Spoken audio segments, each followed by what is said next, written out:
Hello မင်္ဂလာပါရှင်အစာထိန်းလို့မရဘူးအစာလုံးဝလျှော့လို့မရဘူးဘာတွေ့စားကျင်နေတယ်ဆိုတဲ့သူတွေရှိလားအဲ့ဆိုရင်တော့အကြံဉာဏ်လေးတစ်ခုပေးမယ်နော်ဒါပေမဲ့ coffee ကြိုက်ဖို့တော့လိုတယ် coffee မကြိုက်တဲ့သူတွေကတော့ကြော်သွားပါရှင်ဘာဖြစ်လို့လဲဆိုရင်ဟောဒီကျွန်တော်ပြောပြမယ် coffee လေးရပါတော့ protein သူကပဲပိတ်ဆက်ကိုအခြေခံပြီးတော့ထုတ်လုပ်ထားတာဖြစ်တဲ့အတွက်သူ့ကိုတစ်ခွက်တောက်ထားရုံနဲ့ပေါ့နော်အစာကိုခံစေပါတယ်ရှင်မနက်တစ်ခွက်တောက်ထားရုံနဲ့မနက်ပိုင်းတစ်ပိုင်းလုံးရဲ့အစာ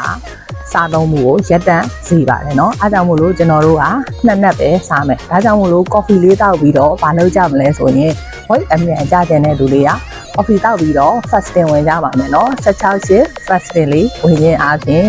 ခန္ဓာကိုယ်ကိုလည်းတိတိတာတာကျစေပါတယ်ရှင်ပြီးတော့ coffee တောက်ပြီးတော့အဆီမကြဘူးမထင်နဲ့เนาะအဆီလေးတွေပါကျပါတယ်ရှင်ခန္ဓာကိုယ်ကမလိုအပ်တဲ့အဆီဘိုးတွေကိုအကုန်လုံးကျပါတယ်ရှင်အဓိကကတော့အမျိုးသမီးတွေစိတ်ညစ်နေတဲ့ဘိုက်ခောက်ထူထူကြီးတွေကိုပြုတ်စေမှာပါเนาะကျေးဇူးပါဒါလေးပါရှင်